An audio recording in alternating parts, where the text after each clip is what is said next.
La Trastienda Barroca, un podcast de Bretxa, con Pablo Gigosos y Marina Cabello del Castillo. Bueno, bienvenidos a otro episodio más de La Trastienda Barroca. Un podcast donde hablamos sobre actualidad y música antigua. Exactamente, bienvenidos a un episodio más. Estamos muy contentos de tener por fin una mujer en la segunda temporada Efectivamente. de nuestro podcast y es una amiga, una musicaza y es violista, Sara Gómez. Muchas gracias, chicos. Bravo, bravo. Bueno, encantados de tenerte por aquí. Y mira, nos gustaría comenzar, bueno, porque el tema al final hoy es la viola. Tenemos preguntas para ti sobre tu vida, sobre tu instrumento, que nos expliques un poco, ¿no? Porque, bueno, es un instrumento que al final yo creo que se puede decir, bueno, es que en comparación con mi instrumento, ¿no? Que mucha gente no sabe lo que es. Quiero decir, la viola es un instrumento de la familia del violín, conocido, ¿no? De los principales de cuerda. Y bueno, me gustaría remontarnos un poquito al Renacimiento, también al Barroco. Durante todo este periodo, lo que hemos encontrado, tú nos dices y nos corriges, pero que la viola estaba asociado a todos los instrumentos de cuerda frotada. Y luego es verdad que durante el siglo XVI y XVII también encontramos términos ya más concretos como la viola da braccio, soprano di viola da braccio, que es referente del violín, la viola da gamba, basso di viola da gamba, y luego también encontramos viola d'amore, viola pomposa, también, o sea, viola bastarda, hay muchos términos con el término de viola y efectivamente son referentes de diferentes instrumentos. Y por ejemplo también encontramos a Leopold Mozart que directamente nos dice: la palabra viola hace referencia a instrumentos de diferentes tipos y tamaños encordados con cuerdas de tripa, cada una de las cuales debe ser mayor a la anterior según la proporción correcta, y tocados con un arco de madera que tensa un mechón de crin de caballo. Muy importante esto. De ello deriva que el término de viola sea tan amplio y abarque tal variedad de instrumentos de cuerda. O sea, lo vuelve a repetir Leopold Mozart, ya Eso en el es. siglo, mitad del siglo XVIII, Y esto es ¿no? un término que mira a qué altura estamos nosotros de nuestros estudios y yo esto no lo sabía. Ujú. Yo estuve el otro día preparando este episodio contigo, no tengo ni idea. Bueno, es que es bastante caótico, debo decir. Incluso también para nosotros. Efectivamente, al inicio, viola quería decir cualquier instrumento que ahora llamamos de la familia del violín, pero antiguamente era la familia de las violas e incluía también gambas y violones, todo esto. Entonces, era como un saco, ¿no? Donde estaban metidos todos. Esto se empieza a separar más adelante. Y entonces dividen entre familia de viola de gamba, todas aquellas que se tocan entre las piernas, y viola de braccio, todas las que se tocan en el brazo, ¿no? Pero es verdad que durante el barroco se experimenta mucho con la viola como tal, porque la viola como tal no tiene unas proporciones idóneas para el instrumento. O sea, por ejemplo, el cello o el violín sí que están acordes a su registro. Pues el violín tiene una caja de resonancia pequeña, pero suficientemente grande para que suene brillante y así. Y el cello, exactamente lo mismo con su tesitura. En cambio, la viola no. Esto supuso que se haya ido trabajando mucho, investigando mucho sobre ese instrumento y que surgiesen un montón de instrumentos raros como efectivamente la pomposa, la bastarda. Hay una que se llama difagoto o algo así. O sea, hay un montón de experimentos, ¿no? Entonces me imagino que Leopold Mozart, ya entonces, que ya estaba separado el término, quizá hacía referencia a eso. No solo a la viola, sino a todas esas otras violas que en ese momento estaban coexistiendo.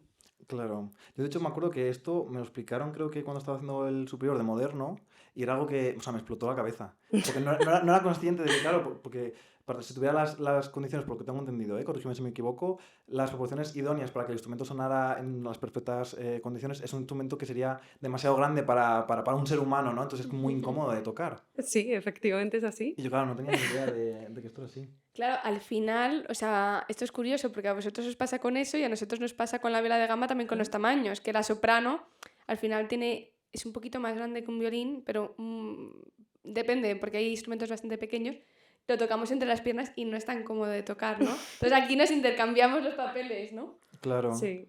Bueno, con la flauta en realidad pasa algo similar, que por eso hoy en día la flauta moderna tiene tantas llaves, porque en el traverso, claro, está colocado de una manera dentro de los límites lo más ergonómicamente posible, pero los agujeros no están colocados donde acústicamente la afinación sería perfecta.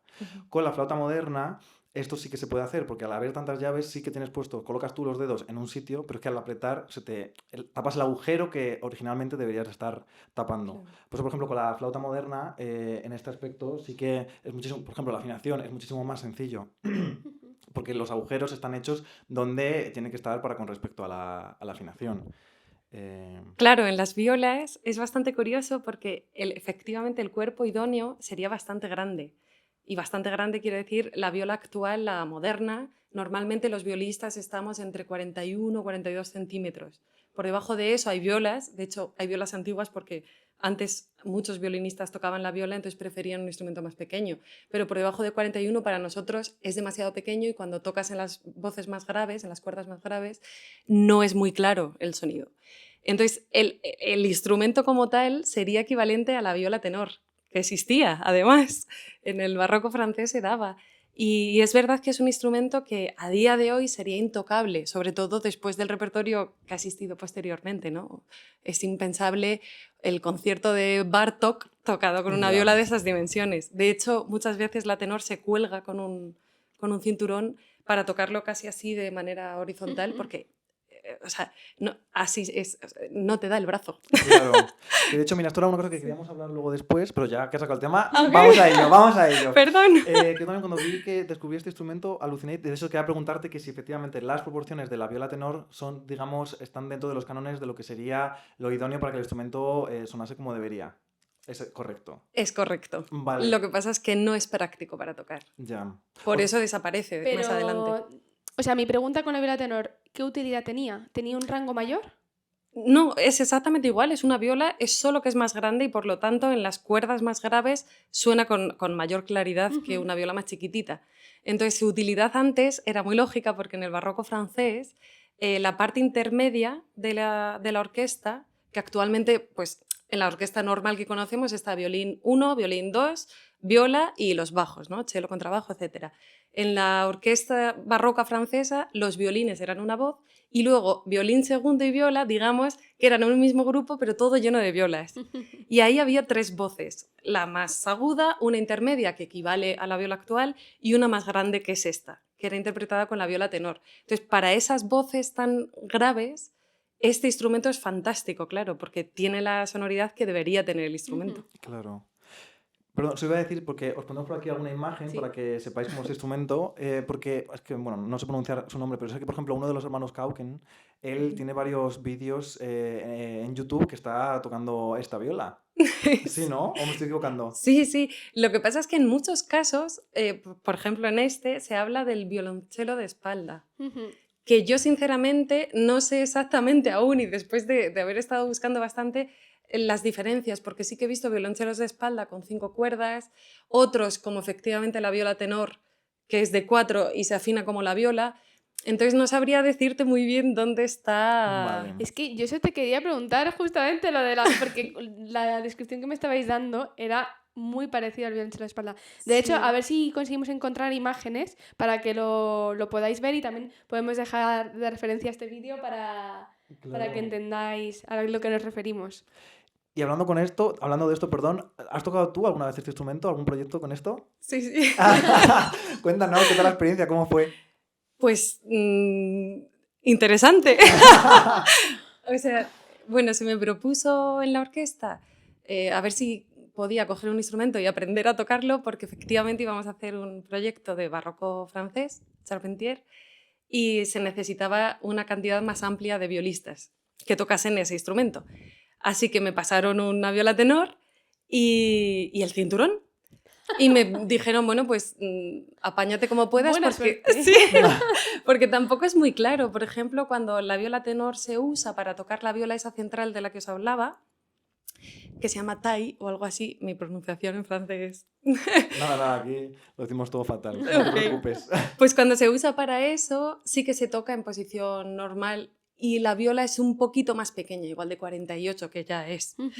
Pero cuando se toca con el cinturón, efectivamente es muy grande, ¿no?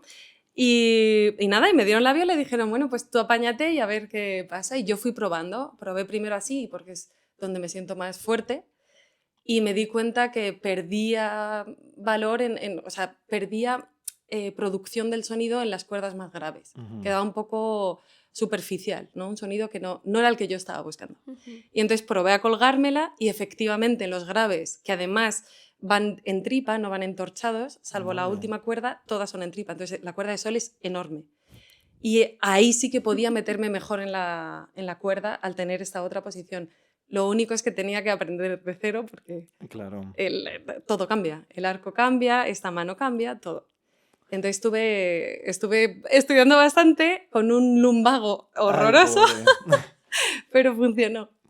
Qué bueno. ¿Pero qué orquesta era? ¿Qué proyecto era? ¿Con quién estabas?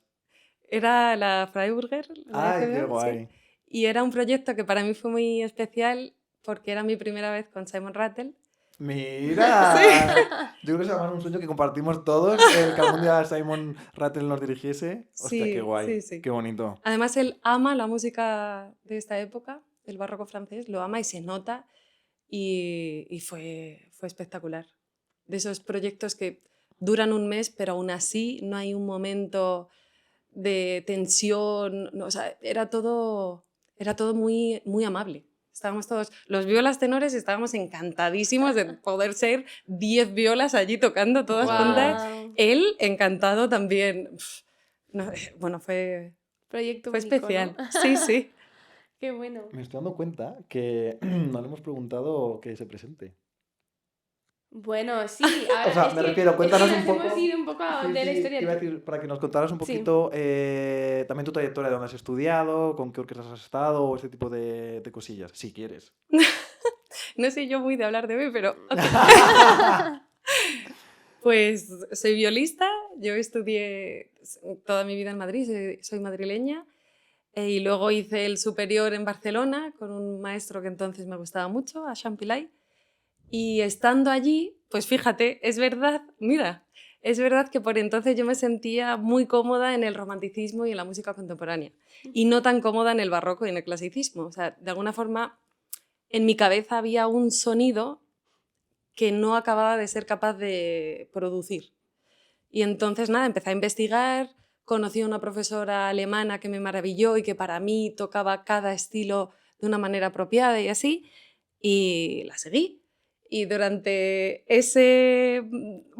durante ese camino acabé en Trossingen, porque tenía conocidos allí, y empecé a estudiar viola moderna allí con un profesor que estaba, sí, dando clases allí, pero después de la primera clase me di cuenta que no era lo que yo buscaba. Y allí el aula de Antigua es bastante potente, entonces una compañera me dijo, oye, mira, es que tengo un cuarteto y la viola no nos acaba de encajar del todo, además creo que se iba, no sé qué pasaba. Me dijo, ¿te importa coger la viola barroca? Y yo pensé, bueno, pues sí, claro. Entonces me fui a casa, me dieron un instrumento, me fui a casa y lo primero que toqué fue Bach. Y de repente cuando toqué Bach pensé, claro, es que este es el sonido que estaba en mi cabeza, que por entonces yo pensaba, igual ni existe, ¿sabes? Ya. Y entonces ahí empecé a investigar un poco, me metí a tocar con todos los grupos de barroco de allí y cuando me di cuenta, en lugar de hacer las pruebas para la profesora con la que había pensado irme a Alemania a estudiar, acabé haciendo las pruebas de acceso a máster en Antigua, o sea que Fíjate. todo Qué al revés. guay. Y de allí luego fuiste a la escuela, Sí, que es donde Eso ya nos es. conocimos. Nos Eso hemos es. conocido. Ujú. Y Vale. ahora voy a poner, porque hemos hecho una novedad, y es que ahora hay gente de la audiencia tan enorme que tenemos, que a veces tienen preguntas. Entonces, te voy a poner una pregunta Del público. del público. Espera. Pues no. ¿Qué es lo que te llevó a estudiar música? Vaya. Esta me gusta. Pues esta es para mí muy especial, en realidad. Yo vengo de una familia donde no hay músicos, como muchos otros compañeros, pero sí que hay un amor muy grande por la música. Entonces, desde muy pequeñita, mis padres me han llevado, bueno, igual que me llevaban a museos o al teatro o así, me llevaban a muchos conciertos de música clásica. Y es verdad que además de eso, en casa escuchábamos, en el tocadiscos, escuchábamos siempre los fines de semana música clásica mientras hacíamos las labores de la casa y así. Y desde muy pequeña mis padres me contaban como que con la música de Mozart yo me volvía loca, que me encantaba, que bueno, en fin. Y entonces, pues de estas cosas que tienen los niños, ¿no? Que cambian de profesión cada día, pues yo empecé a decir, de mayor quiero ser Mozart. Y mis padres, claro, imagínate, era muy pequeña.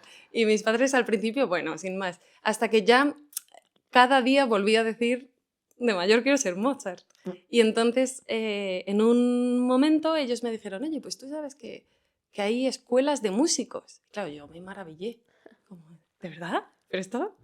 Y sí, pues si quieres podemos probar y tal. Y nada, y fui al conservatorio, hice la prueba de acceso. ¿En qué conservatorio estuviste en Madrid? En Ángel Arias Macín, que luego cambió de nombre, no sé si lo conoces. No. Luego fue Salazar.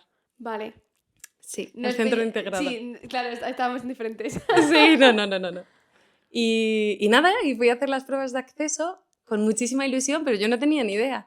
Y me presentaron varios instrumentos y así, y al final acabé escogiendo la viola por suerte, y yo digo que un poco por destino, porque yo había seleccionado, no sé si era violín, contrabajo y arpa o algo así, es que no lo sé. Y me llamaron por teléfono para hacer un poco de publicidad de la viola porque no había nadie que se hubiese apuntado a ese instrumento. Y entonces yo pregunté qué diferencias existían entre la viola y el violín y así. Y la mujer, pues muy amablemente me contó. Y en un momento dado le pregunté, oye, perdona, ¿y tú sabes si a Mozart le gustaba la viola? Y la mujer me dijo, era uno de sus instrumentos favoritos. Y así empecé. Claro. ¡Qué bonito. bueno! Sí. Es que los comienzos Sí, son sí. muy bonitos. Sí. Yo te quería hablar, sobre todo comentando el tema de estudios y todo, al final Ujú. con la viola, yo creo que prácticamente todo el mundo que yo conozca ha empezado con la viola moderna, digamos. Bueno, como tú has estado explicando, ¿no? Y luego ya te fuiste al conservatorio. ¿Tus profesores eran profesores de viola de barroco o eran profesores de violín? Porque eso, por ejemplo, en la escuela, explico la pregunta, porque por ejemplo vemos en la escuela que tu profesora, que es increíble, Amandine, por ejemplo, es violinista, ¿no? También toca la viola, obviamente, pero vemos en conservatorios que no hay profesores de viola. Entonces esto era una pregunta que teníamos. Pues es muy interesante porque efectivamente es así. Sí que hay algunos conservatorios donde existe la especialidad de viola. No tengo tan claro si se da como carrera como tal o como minor, pero que hay profesor de viola, pero no desde hace tanto tiempo, eso es cierto. Yo quiero pensar que también o sea, esto del historicismo no es tan antiguo, que se estudie, quiero decir. De hecho, compañeros míos de la orquesta, yo me asombraba, ¿no? Porque para mí algo muy normal de, sí, pues he estudiado con este otro y tal, y ellos me contaban, claro, es que cuando nosotros empezamos con el historicismo, éramos un grupo de amigos que querían experimentar con esto, pero esto no se estudiaba, ni tenías la facilidad de ahora de ir a tratados o así, ¿no? Entonces, quiero pensar que, claro, antiguamente, ¿quién se iba a imaginar qué violista iba a estar interesado en cursar los estudios de viola historicista cuando además, de forma absolutamente errónea, se piensa habitualmente que, claro, la viola en el barroco casi no hay música para este instrumento, casi siempre es acompañamiento, entonces tú imagínate un máster entero trabajando, ¿qué? Acompañamientos. O sea, no es algo muy coherente, digamos, de primeras. Pero es verdad que a día de hoy, que todo ha cambiado tanto, es una pregunta muy interesante porque en realidad debería haber un profesor de viola. O sea, efectivamente yo he estudiado con violinistas y ha sido una maravilla, he tenido mucha suerte. También hay que decir que tú ya habías estudiado en bachelor, también, o sea, tú ya venías Claro, con mucho claro. aprendido, o sea, que ya era más Claro. una especialización Eso más es. que aprender técnica o cosas así, ¿no? Eso es. Claro, yo venía ya con una técnica en viola moderna sólida. Entonces, es verdad que era lo que te iba a comentar, que al final una especialización, pues bueno, claro que tiene muchas cosas positivas si tu maestro toca el mismo instrumento que tú, pero si no, ya estás también en un nivel en el que puedes aprender de todo el mundo. O sea, yo recuerdo que aprendí muchísimo del profesor de cello en Trossingen, por ejemplo, de cómo realizaba el continuo, para luego aplicarlo yo a las voces intermedias o así, o de mis maestros de violín también. O Amandine, por ejemplo, muchas veces decía que esto ha resonado mucho en mi cabeza y lo sigue haciendo, que los violinistas, o sea, los de arco, deberíamos tocar siempre que podamos con músicos de viento, porque para vosotros la articulación es algo muy natural, porque es con una parte vuestra, de vuestro cuerpo, y nosotros tenemos un arco entre medias del instrumento propio y de la mano. Entonces, que para coger la naturalidad que tenéis vosotros y llevarla al arco, deberíamos tocar más con vosotros. O sea que al final el aprendizaje es... Sí, que podemos obtenerlo de Sí, cualquier otro instrumento, porque al final la música es pero... música.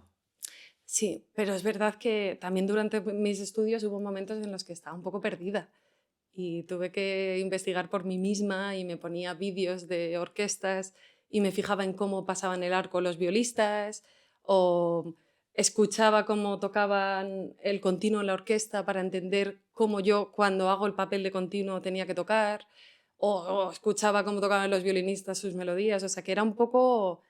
Sí, Sí, incluso yo, por ejemplo, he aprendido también un montón de los cantantes, escuchando sí, mucho CDs de ópera, que creo que, por ejemplo, para las sí. melodías, para el fraseo, para la intensidad, yo la verdad que he aprendido mucho de escuchando CDs de Ujú. ópera. Sin embargo, volviendo a este tema, perdona, claro, tu caso, que es como el mío, que venimos de haber hecho ya una técnica de moderno y luego nos hemos pasado a antigua, pero claro, la realidad es que, por ejemplo, en instituciones como es aquí en la escuela, Ujú. una persona que quiera estudiar viola histórica desde el bachelor, que hoy en día esto cada vez se lleva más, ¿tú te imaginarías decirle a alguien con 17 años, vete a estudiar viola aquí? ¿Tú crees Claro. que aprendería la técnica que una persona tiene que aprender? Porque vamos, yo la verdad que me lo Ujú. pregunto bastante. A ver, yo creo que todo instrumentista debe tener una técnica sólida. Si puedes hacerlo desde la tripa, desde el inicio, estupendo. Pero es verdad que justo nosotros, la cuerda de metal te facilita un poco toda la parte de afinación y producción del sonido y así. Entonces es verdad que es más fácil pulir una técnica así, creo, y luego especializarte que empezando directamente desde la tripa. No lo sé, porque no conozco a ningún violista que haya empezado con cuerdas de tripa desde el inicio y arco barroco. O Ya, sea que ya. yo creo que poder tener esto antes facilita bastante la vida. Pregunta, has dicho que sí que hay algunas instituciones que tienen clase de viola. Sí, ¿Podrías nombrar alguno que sepa, solamente para la gente que nos esté escuchando, que también a lo mejor, sí. pues ahí sí que a lo mejor se puede hacer el bachelor desde el principio? El bachelor no lo sé. Claro, Sé que vale. ofertan máster, eso Vale. sí. Y que... Frankfurt Ujú, tiene, no sé lo que hablábamos, si es como tal máster en ujú, o si es máster en viola y viola barroca. ujú, Eso es lo único que no sé. Y en Londres también. ujú. Y bueno, en la escuela se supone que tu máster también No, es... no, claro, Pero claro que es de viola, sí, Claro. sí, sí, sí. pero hablo que sean con Claro, no. violistas. En Londres sé que hay un compañero que es el profesor allí y en Frankfurt Y también. en España no tenemos. En España, que yo sepa, no. Ujú. Bueno, pues ya sabemos aquí tenemos una violista maravillosa. Exacto. De hecho, es curioso también porque cuando yo estudié aquí, me preguntaba por qué no se puede hacer pedagogía de la viola desde la viola barroca, porque desde el Claro, violín barroco sí se puede, sí, sí. pero no ofertaban esto desde la viola barroca. Tenías que hacer o bien pedagogía en moderno o bien pedagogía en violín barroco. O sea que Creo que cello Ya. también pasa, ¿no? Puede no ser. lo En la sé. escuela creo que cello también es... En Traverso tampoco existía Ujú. y yo estuve 3 años dando el coñazo con esto hasta que lo pusieron. Pero de verdad, 3 años, cada semestre, reunión con Kelly. ¿Vais a poner esto? Sí, sí. ¿Vais a poner esto? No, Sí. creo que no. Por favor, poned esto. O sea, para mí fue un proceso tela, ¿eh? Hasta que lo pusieron. Bueno, creo que ahora se va a poder. ¿La viola? Ah, Creo que sí. qué bien. Sí, sí, me alegro. Hay aquí No, no, noticias. no. Ah, Es que como la has dicho así con el... exclusiva, no. exclusiva. Las gambistas tengo que decir que hemos tenido mucha suerte en eso, ¿eh? Porque nosotros ya hemos tenido pedagógico, se puede estudiar viola de gamba desde el principio, o sea que en ese sentido Ya. es una pena, y lo comentábamos el otro día haciendo este podcast, ¿no? Que hay especialización que es genial en conservatorios desde grado elemental, o sea, que haya y no haya, por ejemplo, de estos instrumentos que en realidad es porque nos ha puesto, pero sería muy interesante. Y hablando sobre la viola moderna y la viola barroca, ¿podrías explicar un poquito cuál es la diferencia, las diferencias principales entre Sí. los instrumentos? Sí, claro. Pues a ver, a simple vista no hay mucha, digamos. pero sí que es verdad que cambian suficientes cosas como para que el violista, cuando coge por primera vez una viola barroca, se sienta un poco perdido. O sea, el puente moderno es más redondo, el nuestro no, es más bien plano, e igual el mástil. El mástil es bastante más amplio y bastante más plano, lo cual, por ejemplo, para dobles cuerdas y así, no es súper cómodo al inicio. Y el moderno, sin embargo, te facilita poder cambiar de posición con mayor virtuosismo que quizá en el instrumento barroco. Luego, quizá lo más notable es que tocamos sin apoyo, sin sujeción, normalmente, o sea, sin barbada y normalmente sin almohadilla o esponja o lo que quieras usar. Entonces, por ejemplo, en los cambios de posición, ahí sí se nota, porque el instrumento baila un poco. Claro, está muy bien para la producción del sonido, porque es más libre, pero en otras cosas pierdes estabilidad. Entonces tienes que buscarlo con tu técnica. Y luego, pues las cuerdas, que son de tripa y no de metal, y para la afinación pues es también más inestable, pero a la vez da un color precioso que pierdes en el metal, que también a su vez el metal es más preciso que la tripa. Bueno, cada cosa... Y luego el arco. Claro. Nosotros usamos distintos arcos. Y la afinación, claro. Usamos muchas afinaciones. 392, 415, Claro. 30, 60. Entonces, cuando vienes del moderno y aterrizas ahí, entre que el instrumento se baila mucho, es más inestable, hay un montón de afinaciones, o sea, sientes como que no sabes nada. Se va pasando un poco. Que parece casi igual, pero no es lo mismo. No, Aquí parece, también pero no. dejaremos una imagen para que podáis ver las Las diferencias. diferencias. Y bueno, hablando de la viola, una cosa que quería haber mencionado antes, porque claro, también somos conscientes nosotros como músicos, en nuestro entorno, la gente se mete mucho con las violas. Todos los chistes típicos de músicos Sí. en contra de las violas. Que a mí esto siempre me ha dado mucha rabia porque yo no sé por qué, pero coincidencias de la vida, desde que estaba en el conservatorio de grado medio, como que casi todos muy buenos amigos siempre eran violistas. Y yo estaba ahí con ellos, la verdad. Y quería mencionar, por ejemplo, Quants comenta... Habitualmente la viola es tenida por cosa de poca importancia en la música, que ya vemos que incluso entonces se mencionaba esto. Ello podría deberse a que con frecuencia, cuando... ¿Qué he puesto aquí? Al La tocar... tocan. Ah, la tocan, perdón. Esto. Ello podría deberse a que con frecuencia la tocan personas que o bien no están aún muy avezadas en dicho arte o bien carecen de talento particular como para destacar en el violín. Entonces, ¿qué quería decir? Ah, y luego es que también lo había comentado, pero es que no me acuerdo en qué tratado era, que incluso mencionaba que la gente tocaba el violín y cuando quizá ya tenían una avanzada, en este caso sí, avanzada edad, que se encontraban quizá con los dedos menos ágiles y demás, pues muchas de estas personas pasaban a, a tocar la viola. Y entonces, bueno, me llama un poco la atención leer esto de manera en un tratado histórico que me hacía un poco pues referencia a hoy en día, que también a veces hay estos chistes estúpidos hacia las violas y no. O sea, las violas molan. Y luego otra cosa que me dice que creo que escribe y creo que defiende un poquito más a la viola, dice, sin embargo, considero que un viola debe ser tan diestro como un segundo violín si se quiere que el acompañamiento en su conjunto no resulte defectuoso. No solo ha de ser tan bueno a la hora de tocar, sino que también debe saber algo de armonía. De este modo, cuando en ocasiones tenga que hacer las veces de bajo, sabrá hacerlo con la discreción necesaria. Y además, bueno, luego también hablan de más cositas que nos puedes contar tú, pero me interesa un montón porque se da cuenta, o lo que le está escribiendo al menos, dice que la viola tiene que ser, o el violista, un instrumento muy flexible, porque a veces hace de bajo y tiene que saber de continuo, que sepa de armonía, que cuando haga de segundo violín, que sepa hacer de melodías y que sepa sonar, cuándo tiene que sonar y destacar y cuándo tiene que ser acompañamiento. ¿Cuál es tu experiencia tú como músico en este aspecto? No sé si lo hubiera explicado mejor que tú, Pablo. Pues a ver, lo que dice es real, no tenemos que olvidar que en esa época el papel de la viola estaba relegado en segundo plano, o sea que en realidad era un instrumento acompañante, ¿no?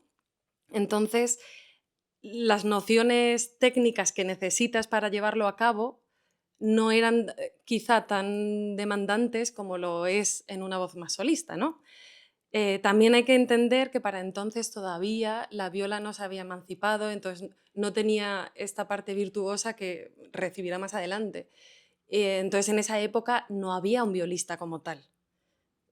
Casi todos los músicos tocaban varios instrumentos y era muy habitual que el violinista cogiese la viola y tocase también, porque como digo, pues la línea intermedia normalmente no es muy complicada técnicamente. Pero efectivamente, de hecho eso me gusta mucho en su tratado, después justo de decir esto, él defiende que el papel de la viola es justamente muy importante, pese a su simpleza inicial que pueda llamar la atención, porque, y esto lo he experimentado también, un ensemble, un conjunto cambia mucho en función de las voces intermedias que tienes. Obviamente el cello y el violín tienen que ser muy fuertes, eso está claro, pero es verdad que se nota mucho en todo el conjunto cuando tienes un potente núcleo que cuando no. Porque si tú sabes efectivamente cuándo la voz de la viola tiene que salir, cuándo no, porque estás acompañando, entonces no tiene que molestar, digamos. Ujú. Eso genera un espacio tan amplio al que canta, bien sea un cantante o bien sea un instrumentista, que todo encaja de alguna forma, o sea, que posee mucha más libertad de canto, o sea, tú no enturbias a la música que vaya a realizar. Y por otro lado, efectivamente, lo que yo me encontré cuando empecé con esto del historicismo es que casi todos los violistas, incluso si eran violistas formados en moderno y tal, íbamos todos un poco perdidos. Y claro, entendí por qué, y es que ninguno teníamos nociones de continuo. Entonces, claro, ¿cómo puede ser que alguien que lleva siempre parte armónica no tenga ni idea de eso? Entonces es cuando empecé a ir a escuchar las clases de cello o me metí en las de cémbalo y preguntaba cosas. O sea, intentaba encontrar la forma de ser un viola acompañante lo más formado posible. Por eso cuando mucho después leí esto en el tratado, pensé, ¡ay, qué bien! Pues mira, no estaba tan equivocada. Sí, sí. A ver, esto también yo creo que todo lo que se comenta también tiene que ver con el repertorio, que también nos gustaría hablar sobre esto, que al final, por lo que hemos visto, antes de 1740 no hay muchas referencias, excepto algunos conciertos, se ve el instrumento, la viola, como un instrumento más de voz intermedia, acompañamiento, ¿no? Es verdad que sí que encontramos algún concierto para viola sola, ¿no? Conciertos de Brandenburgo, ¿no? Sí, Que además ahí estamos juntas. eso es. Es verdad. Sí, claro, es nuestro concierto de Brandenburgo. Aunque el papel de las velas, por desgracia, ahí no es muy interesante. Sabía que ibas a sacar este Hombre, tema. es que es una pena. Y cuando te dicen para tocar el concierto de Brandenburgo, El y tú, sexto. bueno, vale. Claro, no, sí, pero las violas estamos ahí, que las violas de gamba, que bueno, no es muy interesante, pero bueno, Ujú, ujú. para nosotras en el sentido solista, ¿no? Es más un papel pues, secundario, ¿no? Vale, concierto de Brandenburgo, concierto de Telemann, Eso es. también es anterior, pero luego sí que vemos que empieza la viola a tener un papel más solista. Entonces, Ujú. tema repertorio, tú antes has comentado, por ejemplo, cómo se puede estudiar la viola, o sea, barroca, si no hay piezas para viola solas. Bueno, yo sé la respuesta, ¿no? Pero, o sea, hay arreglos, ¿no? Sobre todo del siglo XX para viola. ¿Nos puedes explicar un poquito todo esto? Ujú. También antiguos, ¿no? También había transcripciones ya... Sí, sí, sí. Sí, mira, es mucho más sencillo porque, claro, es algo que entonces en la época era tan habitual que ni siquiera está por escrito. O sea, un músico tomaba música de otros instrumentos, la tomaba prestada y la llevaba a su instrumento, la adaptaba él mismo. Era algo absolutamente habitual. Y eso es lo que hacemos. O sea, por supuesto que hay un montón de repertorio para poder cursar los estudios reglados de viola histórica, sobre todo en un máster o algo así de especialidad, ¿no? Para empezar, igualmente la parte de acompañamiento ya es de por sí muy interesante, pero en cuanto a solista, tomamos mucha música de violín, de gamba. O sea, es bastante amplio. Incluso, fíjate, hace no mucho, cuando estaba finalizando mis estudios, adapté una suite de Debussy, un tiorbista, creo, que toda su música, casi toda es para la familia de la tiorba y así, pero que él mismo en su época, algunas de esas piezas las adaptó para melodía y acompañamiento de tiorba. Y la melodía está en clave de sol. Pero una de esas suites estaba en fa menor, que es una tonalidad que le va genial a la viola por ese color un poco más melancólico, íntimo y así. Y esa suite, por ejemplo, en viola es preciosa y suena muy bien y le va muy bien. O cuando estudiaba en Trossingen, parte de los conciertos reales de Couperin también lo puedes hacer con la viola y queda estupendamente. O incluso repertorio aún anterior de barroco temprano, que ahí no especifican para qué instrumento es. Pues simplemente es una canzone a tre. Y da igual si está escrita en clave de sol. Tú puedes, obviamente, adaptarlo. Pero sí, efectivamente, el primer concierto como tal para viola es más o menos 1930 y es el de Telemann. Y un poquito antes fueron los Brandenburgos, que es lo que empieza a hacer destacar a la viola. Y a partir de ahí ya sí, a partir de ahí ya tenemos conciertos clásicos bastante. No, iba a decir en abundancia y digo, los violinistas me matan. Hay bastantes conciertos de viola, pues está Hofmann, está Zelter, Benda, hay bastante música. Y según vamos avanzando en el tiempo, aún más. Vale. Pregunta sobre la viola, por curiosidad. ¿Hay alguna anécdota histórica simpática sobre la viola que pudieras comentar? ¡Wow! ¿Alguna anécdota simpática? O algo así curiosillo. Bueno, en referencia a los Brandenburgo, bueno, imagino que tú la sabes, Marina. A ver, cuenta. Es un poco ambigua. Porque... El por qué, ¿no? Sí, Vale. el porqué de la creación de esta pieza. Bueno, yo os voy a contar lo que a mí me gusta pensar. Y es que lo que es seguro es que para entonces Bach, cuando compuso estos conciertos de Brandenburgo, estaba en la corte esta de Köthen y por primera vez se le puso delante la posibilidad de una orquesta para él, a su disposición, con la cual él podía experimentar. Entonces, estos conciertos no dejan de ser una especie de experimento a partir de los instrumentos que él tenía por allí a mano, ¿no? Entonces, la primera idea de por qué un concierto para 2 violas con acompañamiento de gambas, sin violines, pues el primer razonamiento lógico era este. Pero, por otro lado, que esto es lo que a mí me gusta creer y que creo que también tiene un poco de verdad, es que Bach, de alguna forma, en un momento reivindicativo, quería cambiar un poco la mentalidad, ¿no? La viola de gamba hasta entonces hubiese sido impensable que pasase todo un concierto haciendo corcheas. Imposible, Sí, ¿no? porque generalmente tenemos más rol solista cuando tocamos sobre todo con Claro. orquesta, porque si no ya Claro. está el cello generalmente. Claro, eso Hace esa es. función más. Entonces, para entonces, además, como hemos comentado antes, la viola era un instrumento de acompañamiento. Nadie le iba a dar un papel protagonista. Entonces yo creo que hacer el intercambio y mostrar además así de claro, ¿no? Que el instrumento de la corte, que era la gamba, ahora no lo es. Ahora acompaña. Y que el instrumento ese segundón ahora tampoco lo es. O sea que es bastante... No sé, a mí me gusta... Mira, no sabía Sí, yo esto sí, sí. del sexto. Claro, o sea, eso puede ser una cosa. Es verdad que la viola de gamba ya en la época de Bach era un instrumento Estaba- bastante como antiguo. De hecho, Sí. ya Bach escribe las 3 sonatas para viola de gamba como las escribió para que el Sí. padre de Abel diera clase. O sea, como que ya era un instrumento que Ujú. no era tan popular, ¿no? Como había sido hasta entonces. Pero sí, eso es un poco... Yo también he escuchado que puede que el príncipe tocara la sí. viola de gamba y que quería tocar, pero que al parecer no tocaba No era muy muy bien. diestro. Entonces dijeron, bueno, pues sí, hacemos viola de gamba, pero te Sí. metemos. Y hizo algo un poco más, pues eso, de dar un papel. Pero no lo sé, ¿eh? Esto estoy diciendo... Esta historia teorías, también ¿eh? la he No- escuchado yo. Sí. Lo que pasa es que es tan ambigua que hasta al príncipe Sí, este sí. le han puesto varios instrumentos ya. Entonces, no suelo contarla porque no sé hasta qué punto es verdad. Pero parece ser que efectivamente el príncipe este, que creo que se llama Leopold, pero no lo sé, parece ser que no era muy buen violinista y que además estaba interesado también en las voces un poco más graves y en las voces armónicas y tal, y que la gamba le llamaba la atención.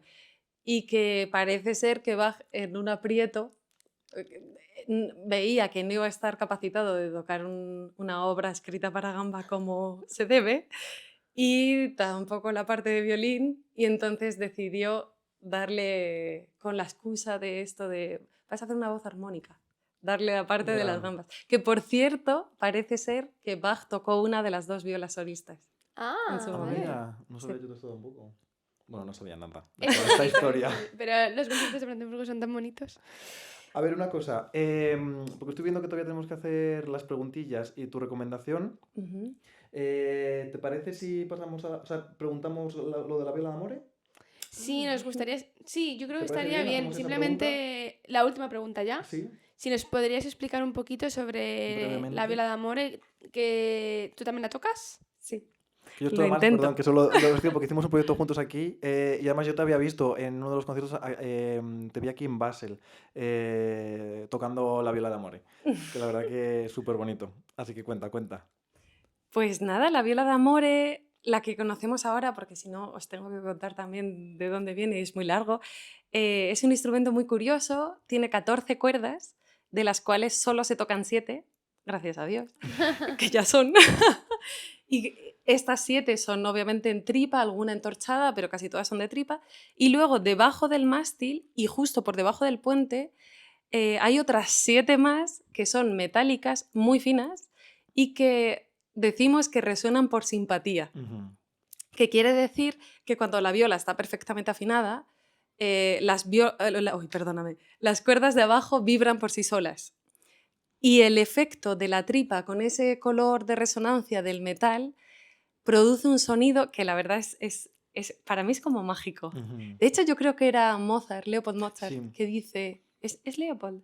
Sí, creo que sí, que lo describía como el sonido de la viola de amor, es algo así tan delicado que sobre todo se disfruta más aún en el silencio de la noche. Que esto me Ujú. encantó Sí, porque sí, es muy muy poético, bonito. pero su sonido es bastante poético también. Pues pondremos también alguna imagen para quien no conozca este instrumento, que es muy, muy particular, Sí. la verdad. Y luego hay Sí. en un... ¿Es una de las pasiones? Sí, O eso sí, es. ¿no? Que hay uno o dos movimientos también con Eso viola es. d'amore, ¿no? Que Sí, siempre sí. es muy guay, siempre. Ver cuando se levantan, siempre, Sí. o violines o violas, se levantan, se ponen delante y Sí. ahí continúan, que son áreas preciosas. Bueno, Perdón, sigue. de hecho, mi primera vez con la viola d'amore fue con la Johannes Passion, con la Pasión según San Juan, y fue un caos, porque yo me acuerdo que además la preparé con Amandine y estábamos las dos allí probando a ver, porque ninguna somos especialistas en el instrumento, y probando a ver qué podíamos hacer, en qué podíamos afinar la viola de amor, porque la viola de amor se afina distinto a la viola, para empezar, va por cuartas, hay una tercera, en fin. Y además eliges la tonalidad, o sea, todo distinto. Y estuvimos ahí mirando, ¿y qué? Pues re mayor, que es lo habitual, o cogemos do menor, o cogemos... Así, ¿no?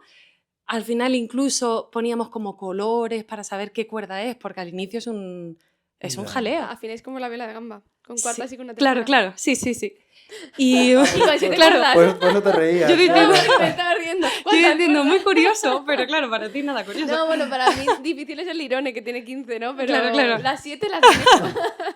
Pues nada, lo gracioso fue que yo empecé a prepararme todo esto porque me habían contratado para tocar en Lucerna, en una sala grande, y tenía que tocar estas dos, nada, el aria, que es chiquitito, y el recitativo. Poquito, ¿eh? Bueno, llegamos allí, claro, esto además está a mitad de la pasión, cuando tienes el instrumento no lo has tocado aún Ya. y has estado tocando viola todo el tiempo.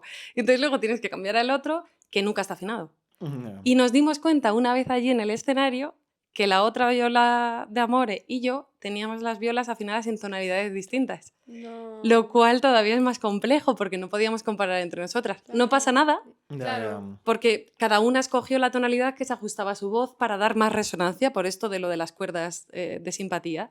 Pero claro, era un jaleo. Y con toda esta tensión, de repente llegan y nos dicen, oye, que va a venir la televisión y la radio y vamos a grabar en directo. Y yo diciendo, madre mía, entre la cantidad de gente de la sala, que era enorme, más la tele, bueno, Claro. en fin. Bueno, aquí también decir, porque Sara es muy humilde, que es que era en el KKL, que es uno de los auditorios más bonitos que tenemos en Europa. O sea Sí. que sí, un auditorio precioso. Muy bonito.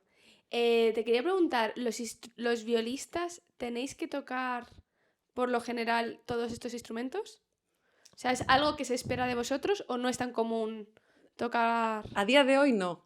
Juan dice que sí, que espera que el violista no toque únicamente la viola, porque obviamente, como Ujú. decíamos, Mm. no tendría mucho que hacer. Cuando te metes en historicismo, yo creo que es bastante interesante, Igual que, pues a mí, por ejemplo, en la escuela me obligaron a hacer una parte con el violín y fue interesante también para el repertorio y así, pues lo mismo con esto y aún con más razón porque está un poco más cerca a la voz de tu instrumento. Ujú. Entonces, ya no solo el repertorio que puedes explorar, que es mucho mayor, sino otro tipo de técnica, otro tipo de... sí, Ujú. muy Genial. recomendable. Sí. Vale, pasamos a las recomendaciones. Sí. Cuéntanos, que, bueno, como todos vosotros que estáis escuchando y viendo, sabéis que nos gusta que el invitado recomiende un CD. Ujú. Entonces queremos saber qué CD te interesa a ti o qué quieres recomendar a los oyentes que deberían de escuchar. Vale, aquí he tenido un poco de dudas, porque si soy sincera, el CD de viola que más me gusta es uno de Tabea Zimmerman, que es una violista moderna, y es un CD de música española en el cual están incluidas las canciones populares de Falla. Ujú. Que mira, antes hablábamos del repertorio, ¿no? Originalmente no es para viola, pero es verdad que quedan muy, muy bien en viola y sobre todo la nana, eso es una maravilla. Entonces, os lo tenía que recomendar porque el sonido de la viola justo ahí se ve, se entiende o sea, no hace falta explicarlo. Y si queréis una así más Sí, historicista, claro, adelante, adelante. pues mira, el conjunto de unos compañeros que suenan maravillosamente bien, Ensemble Delirio, y el CD se llama Glaze. Y pensé en este CD porque si hay violistas que vayáis a hacer historicismo, es un repertorio de barroco temprano que normalmente no solemos acceder a él por voluntad propia o por algo que digas, sí, voy a tocar. No. Y entonces es una forma de coger repertorio no escrito para ti.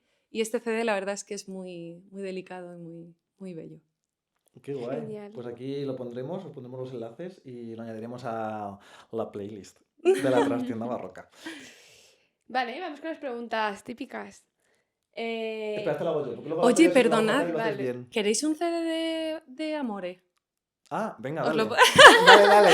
Porque hay uno de Valerio Losito, que es todo de viola d'amore a solo. Ah, Y entonces genial. igual para la gente ahí se escucha con claridad. Genial, Vale. pues lo Pues sí, lo añadimos. ponemos. Perdón. No, no, está perfecto. Venga, pues Yo dale. empiezo yo, que es que luego la otra, como sabéis, lo hago fatal. Vale, si tuvieras que irte esta noche de cena con una celebrity histórica, ¿con quién te irías a cenar si pudieras elegir? Musical. Sí, bueno, idealmente sí. Bueno, Si no se sí te o no. Bueno, ocurre...